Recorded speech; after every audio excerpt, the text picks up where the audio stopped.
वरुण देवता ने कहा कि गौतम जी, आप मुझे कहे और मैं बारिश बरसाऊं, ऐसा तो कभी हो नहीं सकता। लेकिन जहां तक भगवान शिव जी की आज्ञा मुझे नहीं मिलती, वहां तक मैं बारिश नहीं बरसा सकता।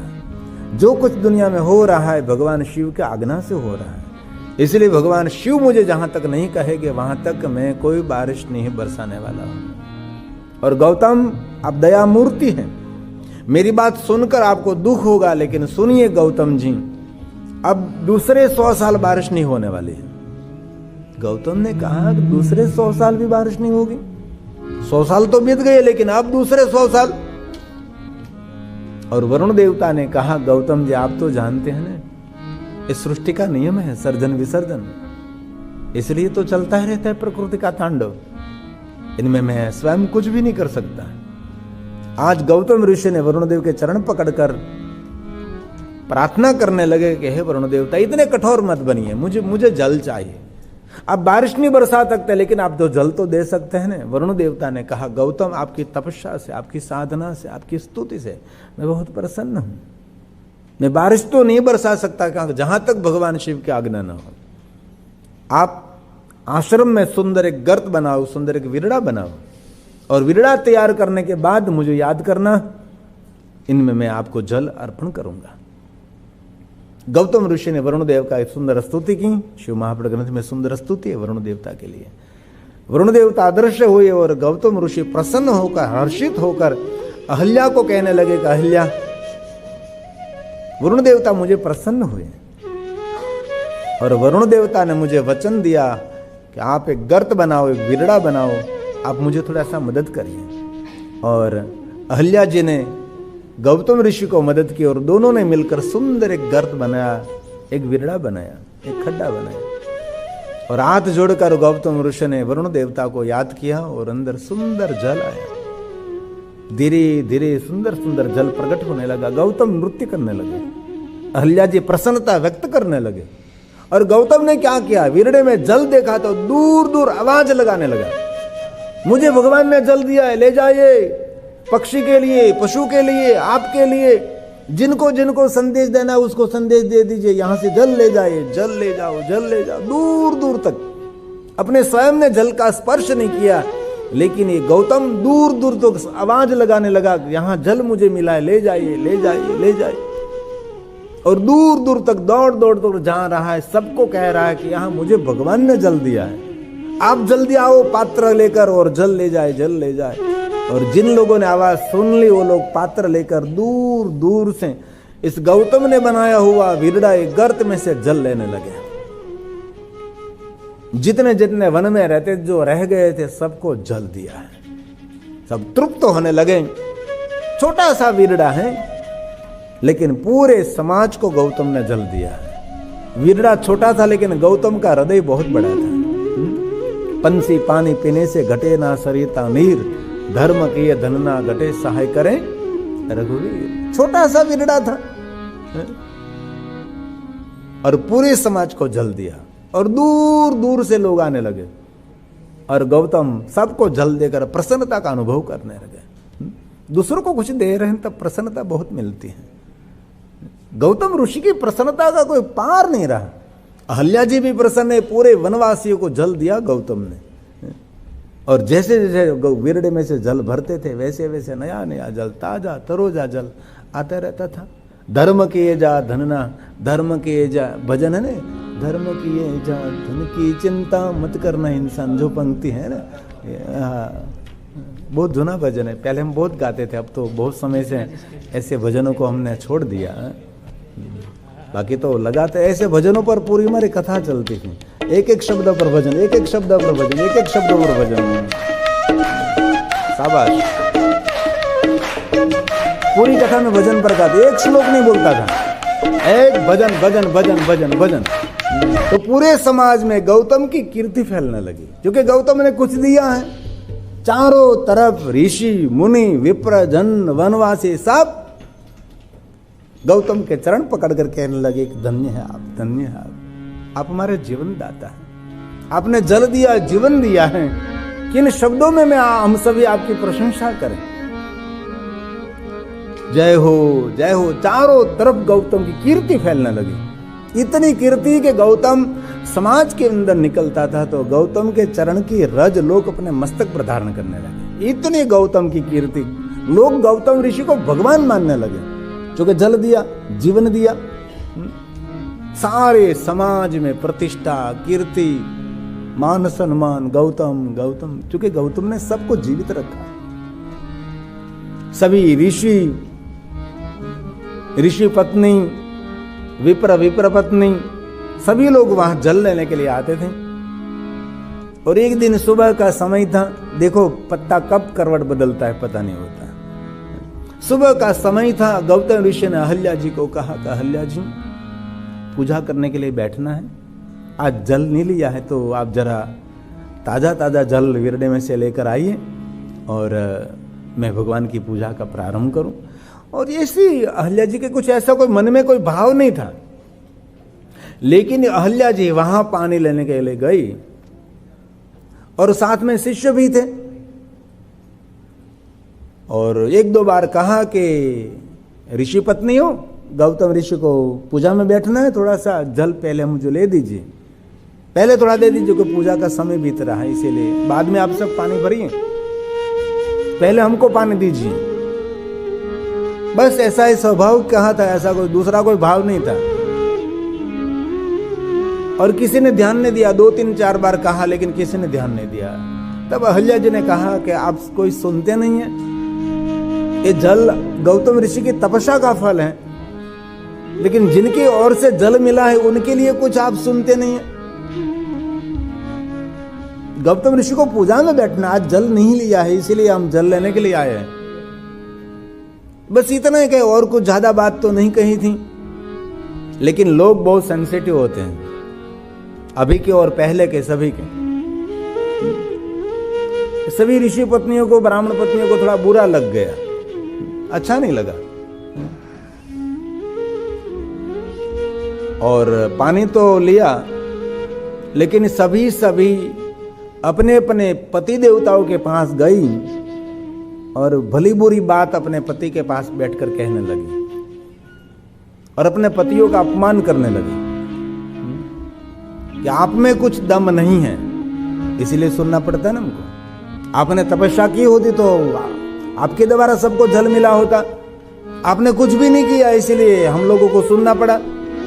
क्या सुनना पड़ा? तो कि आज अहल्या जी ने और उसके शिष्यों ने ऐसा कहा कि ये जल मिल रहा है वो गौतम की तपस्या का फल है। और हमने थोड़ा ध्यान नहीं दिया था तो उसने 2-3-4 बार कहा और हम सबको कह दिया कि आपको पता होना चाहिए कि जिनकी तरफ से जल मिला है उनको पहले जल देना चाहिए, क्योंकि उसको पूजा में बैठना है। और उलट सुलट करके बात कही। गुजराती में जेने कान भंभेरणी कहवाय, कान भंभेरणी। जो बात हुई वही डिट्टो बात कहे तो कोई तकलीफ ना पड़े, पण આપણે લોકો તો ટપાલમાં લખ્યું હોય નહીં, આપણે લખીને ટપાલ પહોંચાડીએ।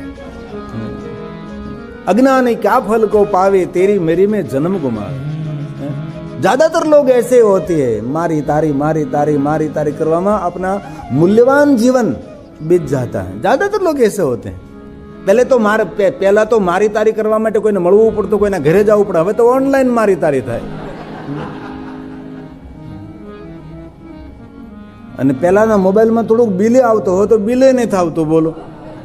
હવે તો એટલા પૈસા ભરી ગયો એટલે ફ્રીમાં તમારે જેટલી વાત કરવી એટલે તમે કરો। જ્યારે મોબાઈલ બહાર, हिंदी में बोलूँ, जब मोबाइल निकला तब से फोन आता था और जाता था, दोनों का बिल आता था। आपने किसी का फोन किया तो भी पैसा कटता था, किसी का फोन आपके मोबाइल में आया तो भी आपका पैसा कट जाएगा। ऐसा अभी भी फिर से ऐसा हो, भगवान ने प्रार्थना करो जैसे करें कम बात होने लगे ना, तो दोनों का पैसा जा रहा है। इसीलिए मोबाइल आज आपका समय ले रहा है। पता नहीं, मोबाइल नहीं है आपके जीवन के लिए बॉम्ब है वो। ये जीवन के मूल्यवान समय की चोरी कर रहा है। आपको जीवन में धन संपत्ति सब कुछ मिलने वाला है, लेकिन जीवन में से गया हुआ समय किसी को वापस मिलने वाला नहीं है। इसलिए बहुत हृदय से, हमारे हृदय से, दिल से प्रार्थना है, जीवन की एक पल भी किसी को देनी नहीं चाहिए। दे तो मूल्यवान व्यक्ति जिनके साथ आपका घनिष्ठ संबंध है उसके साथ, और हम तो घंटों घंटों तक व्यर्थ बात, व्यर्थ विचार, व्यर्थ चित्र बहुत को देखते रहते। इसीलिए जीवन को थोड़ा सा संभालें। बार बार मनुष्य, हमारी एक धुन है भैरवी, सिंध भैरवी, मनुष्य जन्म मिला है वो कितना अनमोल है, बहुत सुंदर है। जीवन के प्रति कथा आपको यही कहते हैं ना, आप सन्यासी साधु भक्त बने न बने, लेकिन जीवन के प्रति थोड़ा सा गंभीर हो जाइए।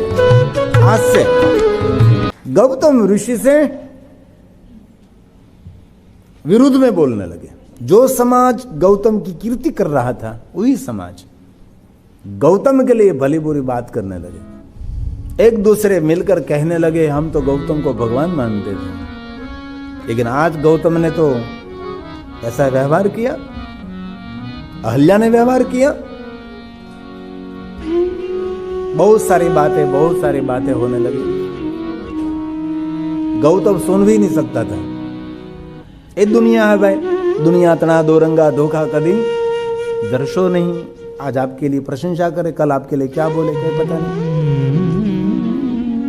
सभी समाज गौतम और अहल्या के विरोध में चला गया और गौतम की अपकीर्ति फैलाने लगे।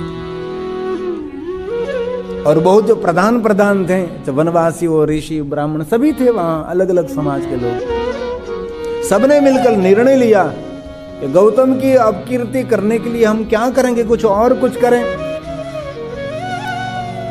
तब सबने निर्णय लिया कि एक काम करें, गौतम की अपकीर्ति के लिए हम गणेश जी की विशेष प्रकार से उपासना करेंगे। गणेश जी को प्रसन्न करके उसको कहेंगे, इतनी अपकीर्ति होनी चाहिए उसकी, कहीं मुंह दिखाने के लिए लायक नहीं रहना चाहिए। और सबने मिलकर गणेश जी की विशेष प्रकार से उपासना की। गणेश जी प्रकट हुए, इसका भी बहुत सारा स्तवन सब कुछ है। और गणेश भगवान ने कहा कि आपको मैं क्या वरदान दे सकता हूं। और सबने कहा कि एक गौतम की अपकीर्ति होनी चाहिए। गणेश जी ने कहा कि आप कैसे लोग हैं, गौतम ने जीवन दिया और आप गौतम की अपकीर्ति कर रहे हैं। गौतम की तपस्या का फल और आप जीवित हैं, गौतम की अपकीर्ति। और कोई दूसरा वरदान मांगो कि आपका भी मंगल हो और समाज का भी मंगल हो, आपका भी कल्याण हो, आपका भी सुख हो और सबको सुख मिले, ऐसा कुछ वरदान मांगे मेरे पास से। मांगने के लिए बहुत कुछ है। सबने कहा नहीं, बस गौतम की अपकीर्ति करनी है। सबके हृदय में गौतम के प्रति एक ज्वाला जल रही थी।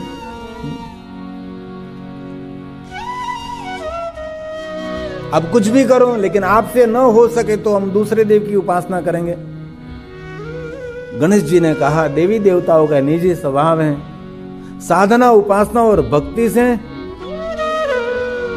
वो प्रसन्न रहते हैं और साधना का फल देना ही पड़ता है। आप मांगिए बस एक ही बात, गौतम की अपकीर्ति हो और जल्द से जल्द।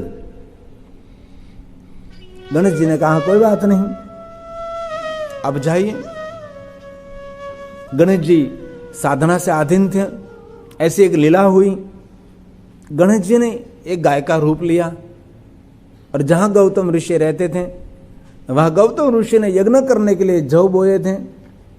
क्योंकि जौ बड़े होने के बाद यज्ञ करे तो धुआं और बादल बने और बारिशों, पूरा विज्ञान है यज्ञ। तो दुबली पतली गाय बनकर वहां गौतम ने जो जौ आए थे वहां गई और खाने लगी। गौतम ने देखा तो छोटे छोटे जौ हैं, गाय का पेट भी नहीं भरेगा, मेरा जौ भी नष्ट हो जाएंगे, मुझे तो यज्ञ करने के लिए सब कुछ किया है, तो मैं करूं क्या करूं। पहले तो गौतम ऋषि ने प्रणाम किया, गाय माता यहाँ से आप दूर चले जाओ, क्योंकि ये आपका पेट नहीं भरेंगे, क्योंकि छोटे छोटे हैं और मुझे यज्ञ करने के लिए मैंने जौ यहाँ लगाए हैं और आप खा रही हैं। और गाय माता जा नहीं रही, तो आस में घास का तूर्ण लिया और घास का तूर्ण लेकर गाय को दूर करने के लिए प्रयास किया, लेकिन गाय वयोवृद्ध थी, वहां गिर पड़ी और वहां उसकी मृत्यु हुई। और सभी लोग तो देख रहे थे, कब अवसर मिले अपकीर्ति का। देख लिया गौतम ने गौहत्या की, सारे लोग बोलने लगे गौतम ने गाहत्या की, गौहत्या की, गौहत्या की। गौतम ने हाथ जोड़कर कहा कि मैंने हत्या नहीं की है, वो तो वयोवृद्ध थी, गिरी और मृत्यु हुई। मैंने नहीं मारी गाय को, लेकिन ये समाज समाज समाज, पूरा समाज गौतम की अपकीर्ति करने लगा। आज गौतम का कोई मुख देखने के लिए तैयार नहीं, सब लोगों ने निर्णय लिया गौ त्यारा है। पहले ये बहुत भयंकर पाप, ये समाज था ऐसा, पूरा समाज उसकी निंदा करने लगे। गौतम दुखी हो गए, अब क्या करूंगा। गौतम जी ने अहल्या जी को कहा, कितनी बड़ी अपकीर्ति, हमने तो गाय की कोई हत्या भी नहीं की है, और गाय तो ऐसे ही गिरी और उसकी मृत्यु हुई, और समाज को हम कैसे समझावें। हमारे गुजराती में कहवा है कि गोड़ा ने मोढ़े गणुं बंधे पण गाम ने मोढ़े थोड़ू बंधे। हमारी गुजराती कहावत है बधी सभी लोग। और अहल्या जी ने कहा, गौतम घबराने की कोई जरूरत नहीं है। जिनके घर में ऐसी समझदार नारी है ना, पुरुष कभी हारता नहीं है। अहल्या जी ने कहा कि गौतम घबराने की कोई जरूरत नहीं, चलो हम यहां से दूर चले जाएंगे और विशेष प्रकार से भगवान की साधना उपासना करेंगे हम। और गौतम और अहल्या ने बहुत कठिन उपासना की है। वैसे तो बहुत सारा विवरण है, इतने बार आप ब्रह्मगिरी पहाड़ की परिक्रमा करो, 1 करोड़ शिवलिंग की पूजा करो, गंगा स्नान इतनी बार करो, और बहुत सारी शर्त लगाए, ऐसी बहुत सारी बातें हैं। लेकिन बहुत संक्षेप में कहे तो गौतम और अहल्या जी ने पार्थेश्वर महादेव का पूजन किया है, भगवान शिव जी का विशेष आराधन किया है। और गौतम और अहल्या की शरणागति और भक्ति का स्वरूप भगवान शिव जी वहां प्रकट हुए, और स्वयं महादेव तो प्रकट हुए, साथ में ब्रह्मा जी पर प्रकट हुए, वहां श्री हरि भी प्रकट हुए। और स्वयं शिव जी ने गौतम जी को कहा कि गौतम आप मुझे कहो, अभी यहां से मैं त्रिशूल चलाता हूं, जो आपकी निंदा करे, आपके विरोध में है, जो आपके बारे में जो भला बुरा बोल रहे हैं, अभी यहां से त्रिशूल चलाओ, सबको मैं मृत्युदंड दे सकता हूं।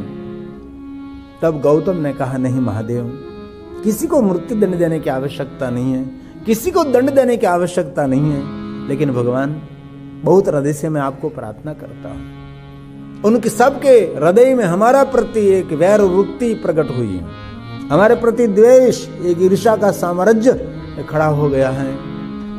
इसलिए भगवान महादेव, आप जो मेरी भक्ति से प्रसन्न हैं, तो भगवान आपने आकाश गंगा को प्रकट किया, आपने पाताल गंगा को प्रकट किया, और सबके हृदय में हमारे प्रत्येक प्रेम की गंगा को प्रकट करें। जो हमारे विरुद्ध में है, सब लोग हम फिर से हमको प्रेम करने लगे, प्रेम का साम्राज्य उसके हृदय में स्थापित करें। प्रेम को समझने के लिए कोई शब्द नहीं है, प्रेम एक अनुभूति, प्रेम एक एहसास है। और प्रेम सबके साथ नहीं होता, कोई प्रेम की गली सांकड़ी वहां एक ही चल सकता है, वहां दूसरा कोई रह ही नहीं सकता। भगवान उन सबके हृदय में हमारा प्रति आदर प्रकट करें। गौतम ऋषि ने कहा, महादेव, हमने गाय की हत्या तो नहीं की है, लेकिन हमारे आंगन में गाय की मृत्यु हुई, गाय को मरती हुई हमने देखी है। भगवान बस आप यहां गंगा को प्रकट करिए। भगवान स्वयं शिव जी ने गौतम के कल्याण के लिए वहां गंगा को प्रकट किया है। और गौतम ने गंगा में स्नान करने के बाद भगवान शिव की उपस्थिति पर, ब्रह्मा और विष्णु की उपस्थिति में पार्थेश्वर महादेव का पूजन किया है। और भगवान स्वयं शिव ने कहा है कि हे गौतम, आपकी तपस्या का फल है, इस गंगा का नाम आपके नाम से प्रसिद्ध रहेगा, जिनको हम गोमती गंगा कहते हैं, और समय बीतने के बाद जिनको हम गोदावरी भी कहते हैं। और ब्रह्मा विष्णु महेश तीनों देवता ने कहा कि हे गौतम, आपका मंगल और कल्याण करने के लिए हम तीनों यहाँ लिंग रूप में रहेंगे। और ब्रह्मा विष्णु और महेश तीनों गौतम की भक्ति के फल स्वरूप 3 स्वरूप में वहां उपस्थित रहें। और स्वयं शिव ने कहा, हे गौतम, इस शिवलिंग का नाम रहेगा 3 शिवलिंग, मेरे 3 नेत्र और 3 स्वरूप के फल स्वरूप इस ज्योतिर्लिंग का नाम रहेगा भगवान त्र्यंबकेश्वर महादेव। जो कोई मनुष्य उसका दर्शन करेंगे, वो मनुष्य को गौहत्या जैसे पापों में से मुक्ति मिलेगी। जो कोई मनुष्य भगवान त्र्यंबकेश्वर महादेव का पूजन अर्चन दर्शन करेंगे, इस मनुष्य की कामना मनोकामना पूर्ण होगी। और आपके द्वारा जो गंगा प्रकट हुई, इसमें कोई स्नान करेंगे तो उसको 7 गंगाओं का स्नान का फल मिलेगा। वो मनुष्य को सभी तीर्थ स्नान का फल मिलेगा। स्वयं भगवान शिव जी ने महात्म्य सुनाया और गौतम और अहल्या के तप फल स्वरूप यहाँ भगवान महादेव, त्र्यंबकेश्वर महादेव, वहाँ स्वयं शिव प्रकट हुए। ये सुंदर कथा, बहुत विस्तृत कथा, लेकिन मैंने बहुत कम शब्दों में कही। और ये कथा को जो श्रवण करेगी उसके लिए कहा है, जो मनुष्य ने जीवन में अपने पाप किए सभी पापों में से मनुष्य मुक्त हो जाएगा। त्र्यंबकम च महात्म्यम, महात्म्य का कोई श्रवण करे, ये कथा का कोई श्रवण करे। त्र्यंबकस्य च महात्म्यम ज्योतिर्लिंगस्य कीर्तितम्। जो कोई भगवान त्र्यंबकेश्वर महादेव की कीर्ति का गायन करे तो यश्रुत्वा सर्वपापेभ्यो मुच्यते नात्र संशयः,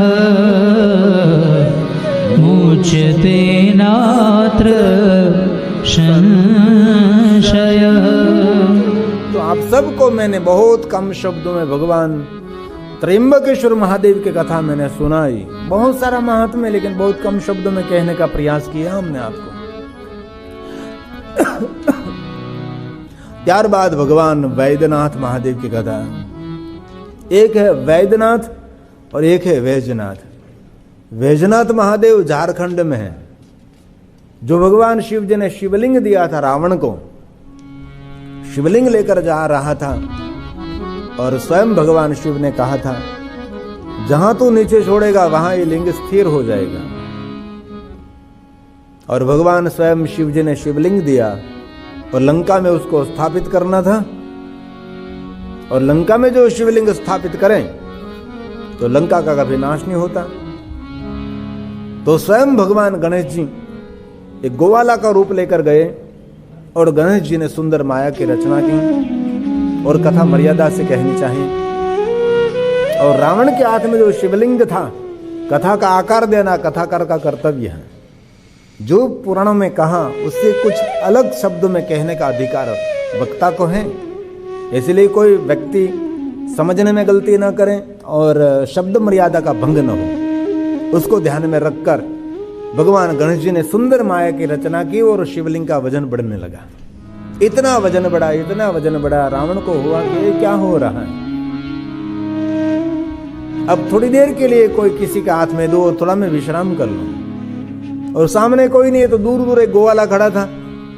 रावण ने आवाज किया, गए गोवाला इधर आओ। गोवाला आया, बोलिए ये शिवलिंग थोड़ी देर के लिए आप हाथ में रख, मैं विश्राम कर लो, लेकिन नीचे नहीं छोड़ना। लेकिन गोवाला स्वयं गणेश था, मन में सोच रहा कि हाथ में दे, इतनी देर है, इसी समय में नीचे छोड़ने वाला, इसीलिए मैं आया हूं। और ये रावण ने शिवलिंग गोवाले को हाथ में दिया, नीचे छोड़ दिया और गोवाला अदृश्य हो गया। तब रावण को पता लग गया, कह रहे कोई देवता आकर मेरे साथ चल कर गए। रावण ने बहुत प्रयास किया वहां, लेकिन ये शिवलिंग टच मच नहीं हुआ, थोड़ा सा वहां से दूर नहीं हुआ, स्थिर हो गया। शिव जी का वचन था। और वहां रावण ने बहुत तपस्या की और भगवान शिव जी ने वहां फिर से प्रकट होकर कहा, रावण जब आपको अवसर मिले तब उसकी पूजा करते रहो। मेरा ज्योति स्वरूप यहां ही मैं स्थिर करूंगा और ज्योतिर्लिंग स्वरूप में यहां प्रकट रहेगा। और भगवान स्वयं वहां ज्योति स्वरूप में प्रकट रहे। रावण जहां तक रहा वहां तक उसका पूजा अर्चन सब कुछ होता रहा। लेकिन काल क्रमे रावण भी धरती को छोड़कर चला गया। तब इस शिवलिंग की कोई पूजा नहीं करता था। तब एक गायों चराने वाला गोवाला उसकी पूजा कर रहा था। इस गोवाला का नाम था वेजू। और बहुत सारे गोवाले ने कहा, ये क्या करता? तो कि भगवान शिव की पूजा करता हूं। तो कि शिव की पूजा करने से शिव क्यों प्रकट नहीं होते? तो वेजू नाम के गोवाले ने कहा कि ऐसे तो प्रकट हो सकता है। सभी गोवालों ने कहा कि एक काम कर, शिवलिंग के ऊपर हम लाठी प्रहार करेंगे तब मिलेंगे वो। सब गोवालों ने प्रहार करने के लिए तैयार किया और भगवान शिव जी ने आप प्रकट होकर और महादेव ने दिया था, शिवलिंग कैसे खंडित होने दे। और स्वयं भगवान शिव प्रकट हुए और सभी गोवालों का कल्याण किया। और स्वयं महादेव ने कहा, वेजू तेरे नाम से शिवलिंग अब प्रसिद्ध होगा। इसीलिए शिवलिंग का नाम वैजनाथ महादेव है। और दूसरी कथा वैद्यनाथ। वैद्यनाथ ऋषि ने जहां तपस्या की थी, समुद्र मंथन करते समय अमृत निकला था, और ये अमृत देवताओं ने, वहां मेरू पर्वत था, छोटा सा पर्वत स्थान, वहां एक शिवलिंग था, वहां उसने ये अमृत रख दिया था। और सभी बहुत सारे दानवों को पता लग गया कि यहां देवताओं ने अमृत को छुपा कर रखा है, और सभी वहां पहुंच गए असुर। और इस अमृत की रक्षा करने के लिए भगवान स्वयं विष्णु जी ने मोहिनी रूप धारण कर लिया, अमृत हाथ में ले लिया। और देवताओं की उपस्थिति, असुरों की उपस्थिति, वास्तव में शिवलिंग का नाम है अमृतेश्वर महादेव।